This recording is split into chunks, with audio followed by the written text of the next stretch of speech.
Can you all see that? Yes. Perfect. Okay, so Sam, starting off. Oh, yes. sorry. I'll mention that I'm seeing the view that allows us to see your current and your next slide, just as an Oh, FYI. interesting. Sometimes folks want that. Sometimes folks would prefer to just have one. Sure. How's that? Now I just see the one, Perfect. the Okay, yeah. intro icebreaker. Yes, good, good. I have two monitors now, so I have to like figure out the whole interface. Okay, intro. So we're gonna start off with our intro, our icebreaker, and then how to review results and writing conclusions, writing abstracts, and then finally kind of a recap, and then we can do some workshopping with the students who need some extra help. Okay, so quick icebreaker. Does anybody have anything planned for winter break? I know we're about 2 weeks away, some of us sooner than later. But the first thing is put your favorite holiday song next to your name in Zoom. So, for example, Sam, my favorite song is White Christmas. So I'll edit. I can do that now actually with the Zoom.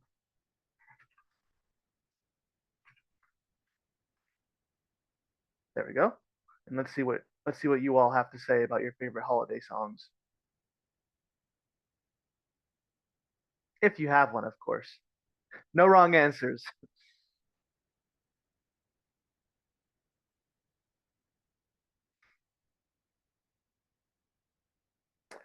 Every year, I think in Tucson, there's a radio station that plays after Thanksgiving. They play Christmas music nonstop.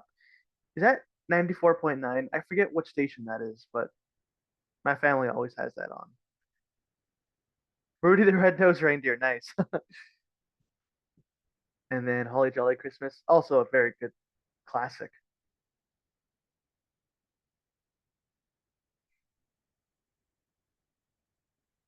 It's beginning to look a lot like Christmas. Yep, yep. There's so many different versions of that song. But the oldest one, that guy who has a very like manly voice. I forget what his name is. Is it Bing Crosby? One of those guys, like the 60s or whatever, has the best rendition of that song. Very, very cool song.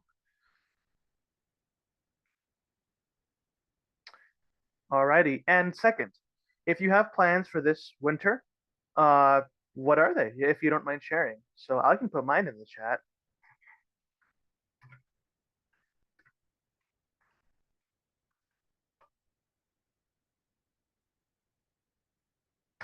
Those are my plans for this winter break, and I intend to to do them well.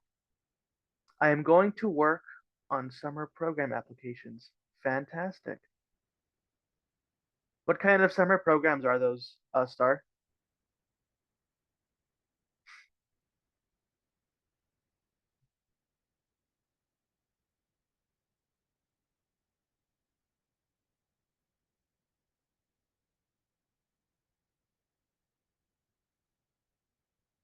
Oh, Mites is great. Yes. Oh my gosh. So funny story. When I was in high school, I was exposed to the Mites program. I never actually ended up doing it because I did a music program that summer instead. But Mites was an option for me, and I was so excited to give it a try. But I ended up going to a different program. But yeah, fantastic. That's really awesome. And then NAU Care is also really good as well. Rudy says, thoroughly enjoyed time with family over the recent extended holiday, so looking forward to the same over the holiday break. Staying in Tucson with the possibility of a quick trip to San Diego to celebrate daughter's B-Day. Fantastic.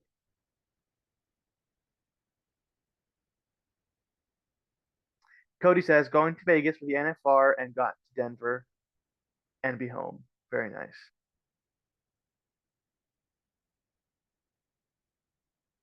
Carol is editing papers and spending time with the dogs. Fantastic. Besides eating and sleeping, I think there is actually one manuscript I will also be doing too, Carol, so that's going to be fun.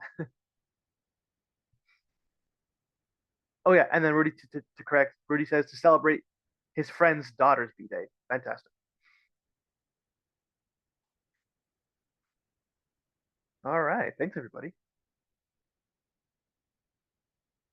Okay, I'll make sure I did that right. Okay. Oh, one more chat. Yeah, thought Rudy was talking in the third self-reference. Okay, So data collection and results. So when everything is said and done, oh, and it looks like we just got somebody to join. Yasmin, thank you for joining. We're just going to go ahead and just to recap, we're starting on data collection and the results slide. So what to do when you finally finish your experiment. I know that Star, you're still working on that part, and Yasmin, I'm not sure where you're at right now, but we've kind of gone over all the other parts of doing an experiment. So now the final part is what do you do when your experiment is finally done? So you gather your data and observations. That could be pictures, numbers, interviews, any of the types of ways we can collect data. So we want to communicate our results to others. So peers and superiors alike. So for example, in my public health courses, I just recently got a paper published, and I didn't write that paper just for my professors or for a grade. I also wrote it for other scientists because ideally in the future, somebody will come along and say, hey, Sam, I read your paper on X, Y, and Z. I want to replicate that study in my town, in my city, in my state, in my country. Can I get information on how you did it? And then I would send them the data and the programs we use to analyze the data. So remember, in science, a huge part of what we do is communicating our data. And then the most important part of being able to do that, of course, is data analysis. So we have a program called Stata. There's also one called R, and there's one called SAS, SASS. Those are both, all three of those are really good programs. And then, of course, those are all paid programs, but Excel is also really great. And Excel, oh, hello, Noah. It's good to see that you joined. And Excel is really good for simple mathematics. And I think if you're really good with Excel, you can have it do all kinds of calculations and equations. And then, of course, my favorite, which is free to, I think it's free to everybody, but there's a premium version as well, which is Qualtrics. This Qualtrics is best used for surveys. So for those of you students who are going out and talking to people in your communities, talking to elderly people, to workers who used to work in mines or different industries, Qualtrics is a really, really great website to use for surveys. And of course, consult someone to help with data analysis if you need, and we're here to help you. So graphs. Graphs are a huge important part of your data analysis and presentation. So again, a quick reminder, we have kind of dependent versus independent variables. X-axis is usually the independent and Y is usually the dependent. Just keep that in mind for when you actually do your papers. And then of course, don't forget to include your units of measurement. So inches, grams, ounces, pounds, number of whatever it may be. It could be literally anything. Okay. Gosh, my computer always does that. Sorry about that. It skips slides. All right, drawing conclusions. So continued. So you want to summarize your results and decide if they support your hypothesis. So you always want to, before you lay out your results, you want to bolster your results with the background information. I think in our first 2 to 3 workshops, we talked about the literature review.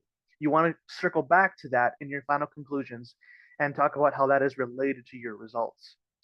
And then you want to summarize your procedure. How did you do it? Who did you talk to? Which program did you use? How many people were in your project?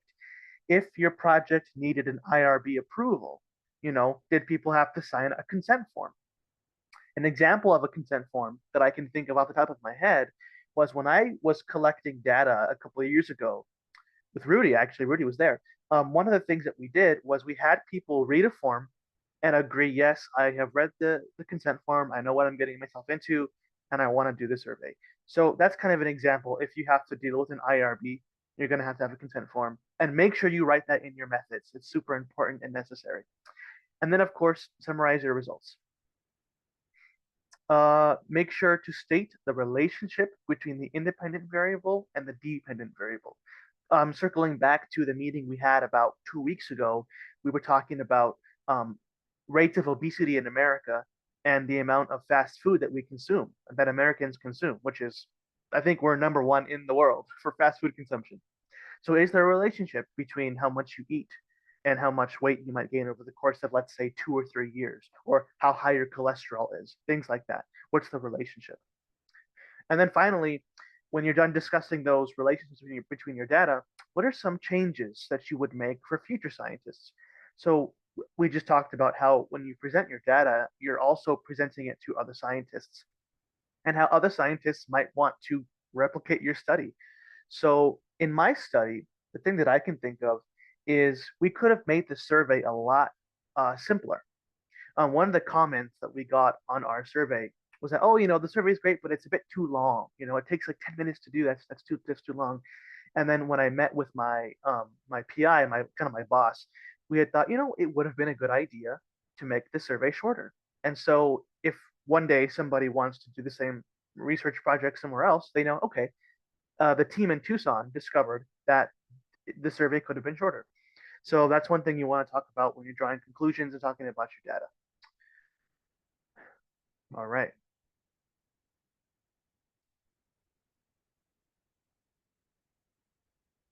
Okay, there we go. So drawing conclusions continued. So what if your results kind of sort of disprove or go against your hypothesis? Whatever you do not change your results to match your hypothesis. It's always a good idea and a good thing for science to disprove a hypothesis. It's one less idea that we have to worry about being true. So be honest and explain where things went wrong, if they went wrong at all, and how your ideas have changed over the course of your study. Another thing that a lot of scientists do is that when their hypothesis is proven wrong, they'll use that data to pivot and do another study, having learned much more about the topic they're studying. But in science, a huge thing and a very important thing is honesty. Honesty is key. So again, you might need to do follow-up experiments to really verify that your hypothesis was either right or wrong.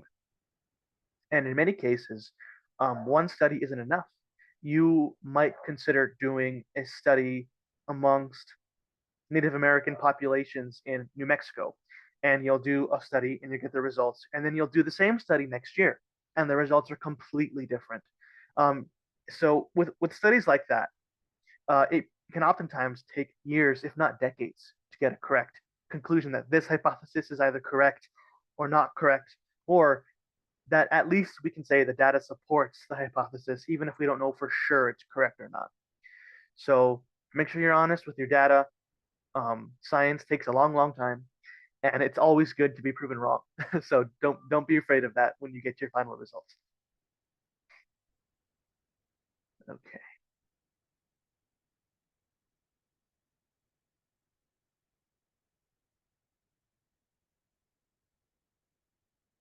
Okay, can you guys see? Oh, yep, there it goes again. Sorry, my computer is being very weird.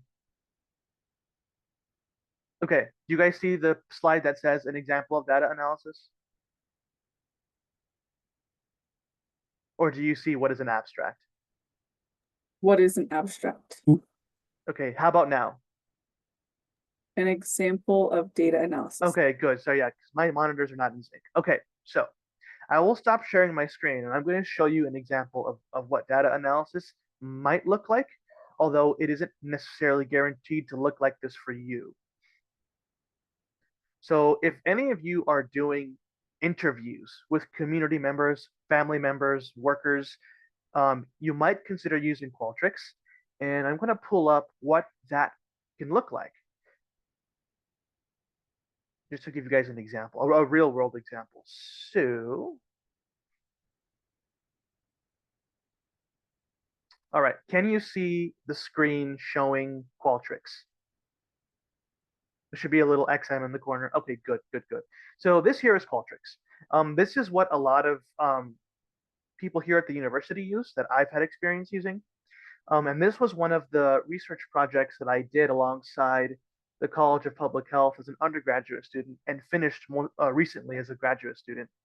So as you can see here, this is the edit survey section. So if you use Qualtrics to gather data from people in your community, you can write your questions out.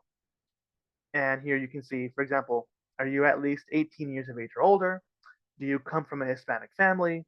And then if I were to scroll down, you would see all the different questions that we have and the different answers people might be inclined to respond.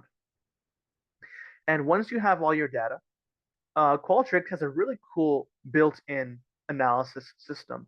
Now, I'm not quite sure about everyone's projects. I know that different people are going to be using different types of data analysis, but regardless of how you do it, um, Ben, it looks like Ben just joined. Thank you, Ben. So regardless of how you're doing your data analysis, Qualtrics has two really good things you can do.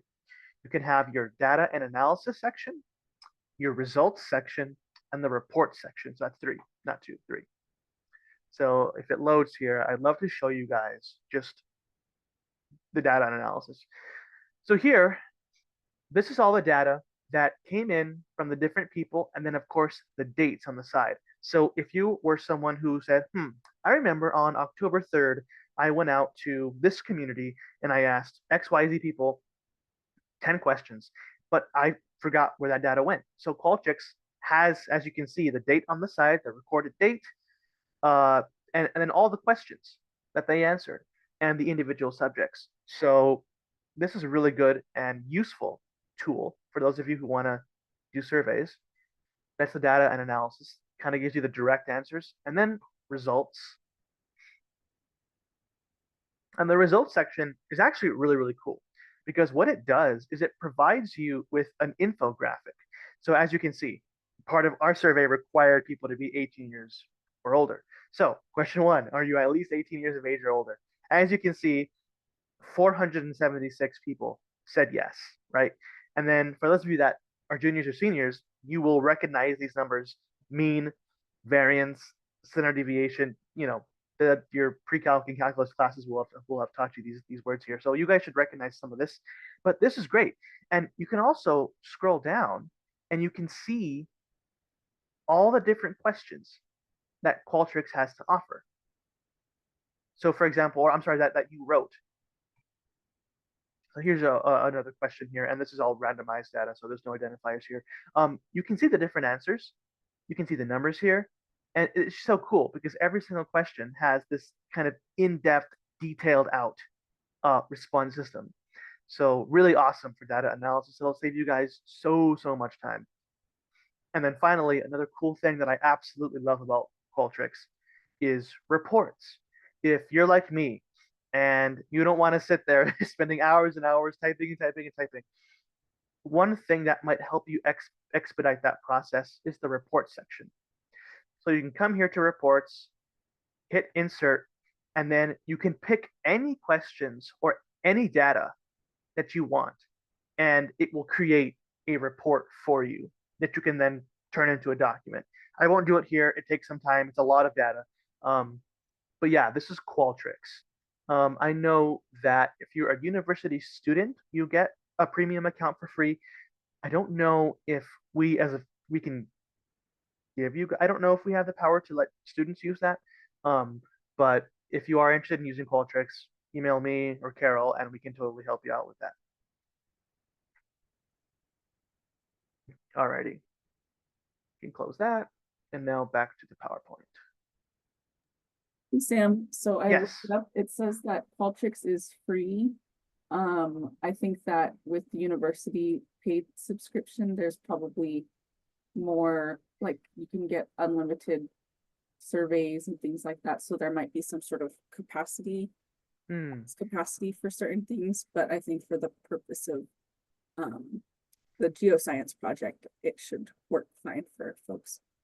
Yeah, and I think the free version actually does have most of what you would want anyway, especially for the Geoscience project. Okay, now let's see if I can pull up the thing again. Okay. Do you guys see the article or the PowerPoint? The PowerPoint, not in presenter mode though. Okay. And then let's just flip these. Okay, boom. Now it's, yep, that looks good. Perfect. It says an example. Now, what is an abstract? Good, excellent. Okay, cool. So what is an abstract? So an abstract, once you have everything written out onto a paper, and it's ready to go, what a lot of the science fairs are going to actually require you to submit is an abstract. And what it is a glorified summary. So it's a summary of the entire project. So usually they don't let you go over 250 words.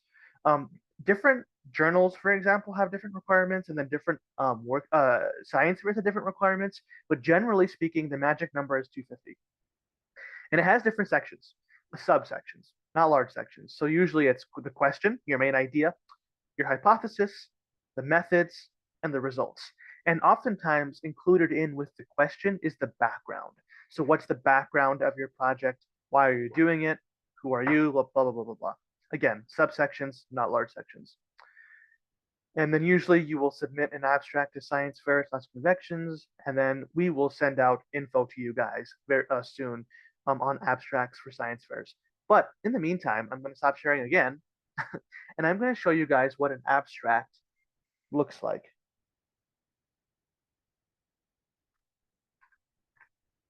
Okay, sorry, I have like a million different things on my screen. Okay.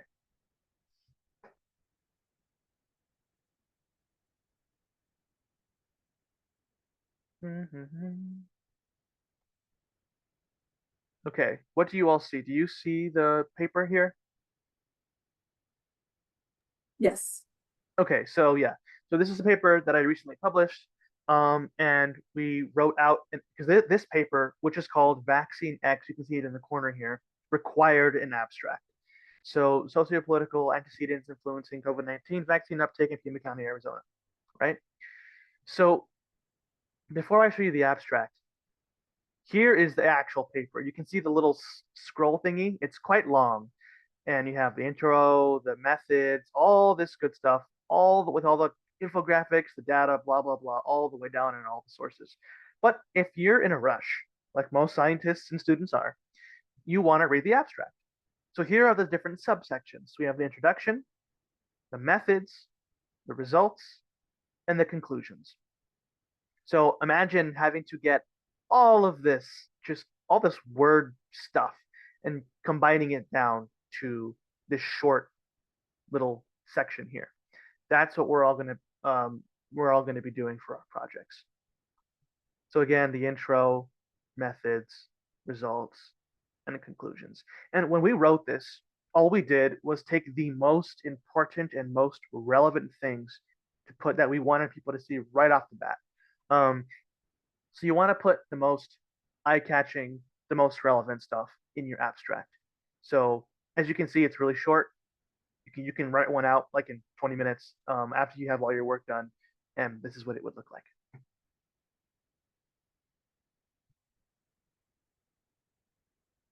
All right, back to the PowerPoint.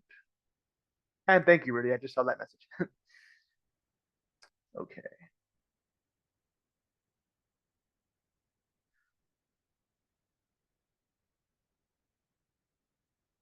Okay. So we're almost finished with the PowerPoint here, just kind of simplifying things. And then here's another example of an abstract, but with kind of the things. See, this abstract is an example of one where they don't allow you to use subheaders. So you saw in the example that I just provided, there was like the background, uh, collection, data, whatever, all the different subsections. Here in this abstract, this journal particularly did not allow for that. So 222 words, it meets the deadline, and it's kind of just one kind of just block of words. And so you have research question rationale. There's pointing to that there. Research, and then there's more of it right here.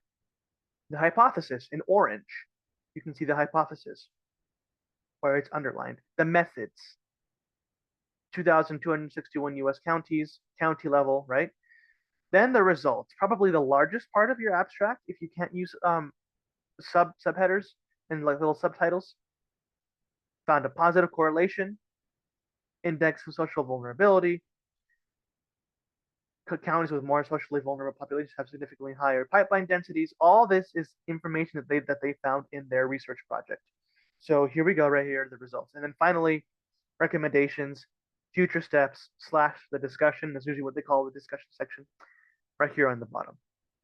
And of course, the title of the paper and the authors.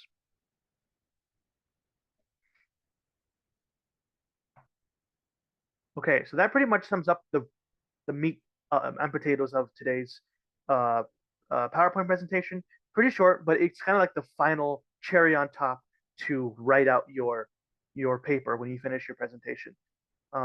So goals and due dates. So if you haven't already, we're still accepting the hypothesis and questions. And today, if you still need some help, I really wanted to set some time aside today to just sit down and work on those with all of you. Um, so let's see. So due December 10th. So this is kind of like not a hard deadline, and we will work with you guys, but proposed methods and conclusions if you have them. If you already have your plans for how you're going to do your project, we'd love to see it. And if you have some data already, we'd love to see the conclusions. And then, of course, along with that, due December 10th, which is next Tuesday, an abstract. Again, if you have enough data and if you have enough info, we'd like to see a small baby abstract. And of course, please email these things to either myself or Carol.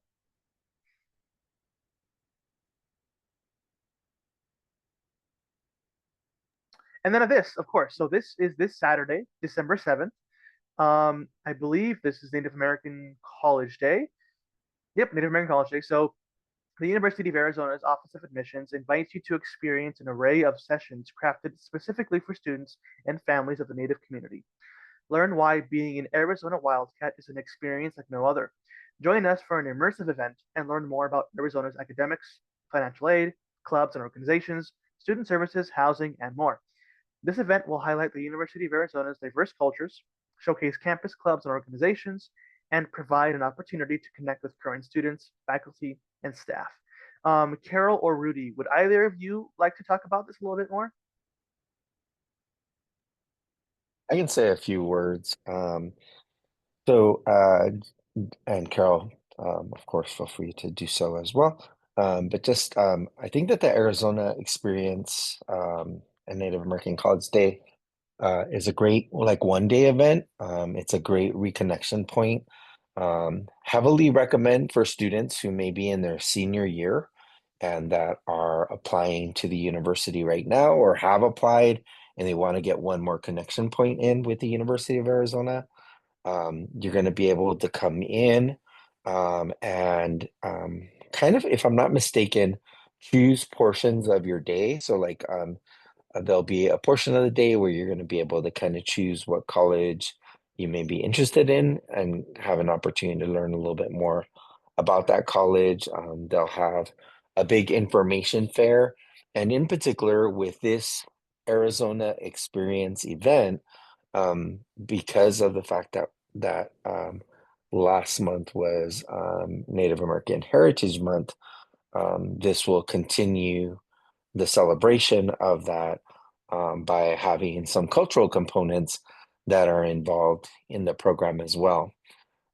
Towards as folks get an opportunity to kind of go through the Arizona Experience Day, I believe in the afternoon there's Native American Student Affairs and others on campus are going to be hosting a lunch for students and family members who are in attendance. And again, it's just to kind of welcome folks to the University of Arizona campus and to kind of spend a little bit more time kind of pointing out some of the resources that we have here on campus. But I'll check in with both Carol and Cody to see if there's anything else that you might say about those events.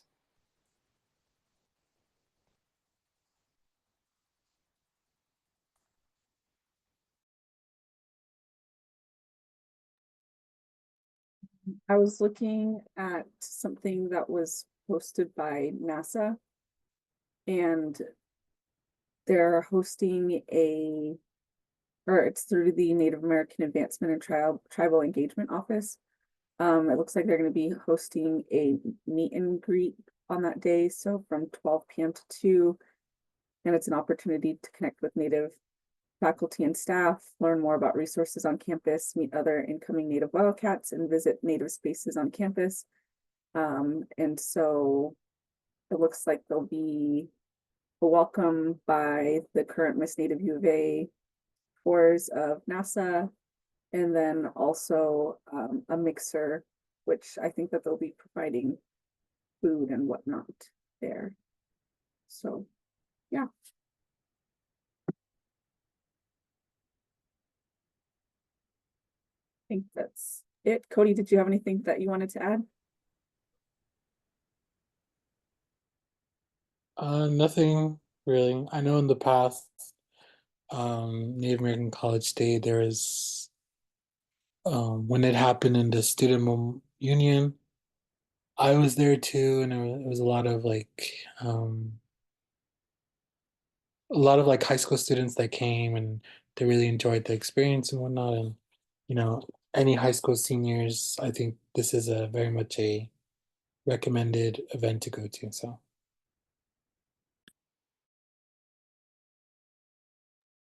Thanks, Cody.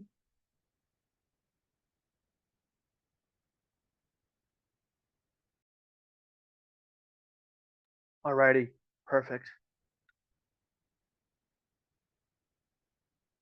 All right, cool. So thank you very much. As a quick reminder, I will be sending information about the most recent updated science fair stuff via the listserv email. So you guys will all be receiving that within the next week.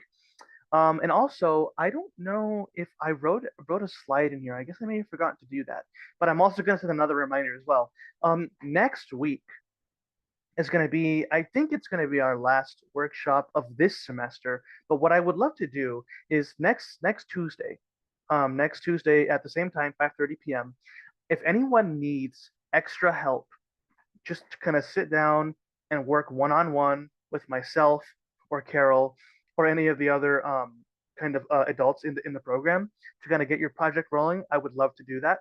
I will be on the whole time from 5:30 to 7 next Tuesday, just sitting there, even if no one's in the call.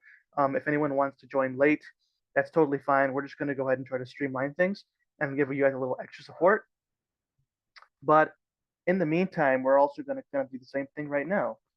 We have roughly, it looks like we have a little bit of an hour, shorter presentation today. It was kind of the last bit of material for you guys. But yes, so like normal, we're going to go ahead and do breakout rooms. I know today we have Rudy and we have Cody. If either of you want to participate in helping the students that need it, that'd be great. Although that is not necessary. Let's see. So let's see. I know that Star wanted to meet with me too right now. So how do we want to do breakout rooms? Do we want to do, let's see, 1, 2, 3, 4, 5 students? I didn't realize I was muted. Oh, I have them assigned now and perfect.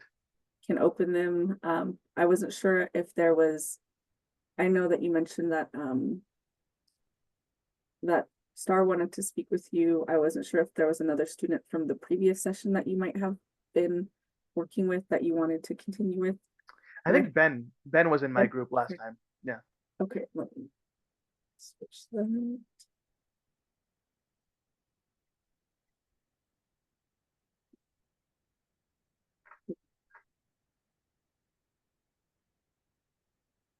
And then Star, I got your message. Would you like to meet with me after Sam, or do you want to meet with both of us at the same time? I can meet with both of you guys at the same time if that's good. Okay, so Rudy, I'm gonna put, okay, I'm gonna move some things around and then I'll open them in a second. Okay.